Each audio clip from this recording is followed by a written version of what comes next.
bị cho kỳ họp thứ 14 Hội đồng dân tỉnh khóa 9 và kỳ họp thứ 12 Hội đồng dân huyện khóa 11, nhiệm kỳ 2016-2021, sáng ngày 7 tháng 11, tổ đại biểu Hội đồng dân tỉnh đơn vị số 5, gồm ông Trần Văn Khải, Phó trưởng ban tuyên giáo tỉnh ủy, và bà Đặng Minh Lũy, Phó Chủ tịch Ủy ban Mặt trận Tổ quốc Việt Nam tỉnh, cùng tổ đại biểu Hội đồng dân huyện Trảng Bàng đã có buổi tiếp xúc với hơn 300 cử tri các xã Phước Chỉ, Phước Lưu và Bình Thạnh.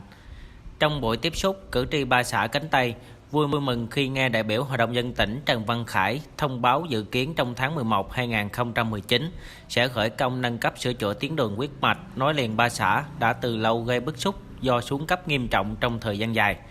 Theo đó, tuyến đường An Thạnh - Trà Cao, tên gọi theo dự án phê duyệt là đường An Thạnh - Phước Chỉ, sẽ được thi công với chiều dài 14,25 km, điểm đầu giao với quốc lộ 22A đường Xuyên Á tại ngã ba An Thạnh và điểm cuối tuyến là tại cửa khẩu Phước Chỉ. Mương dọc thoát nước dạng chữ U sẽ được đầu tư kèm theo tại các khu đông dân cư, dự kiến thời gian thi công là 12 tháng.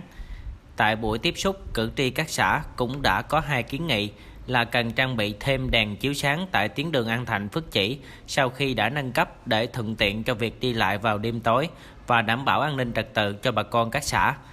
Cử tri cũng mong chính quyền các cấp đầu tư nạo vét khai thông tuyến kênh biên giới trên địa bàn xã Bình Thạnh để phục vụ tưới tiêu sản xuất nông nghiệp.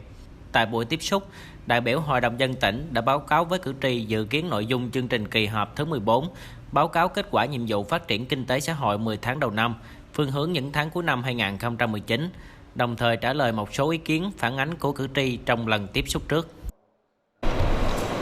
Kính thưa các đồng chí lãnh đạo,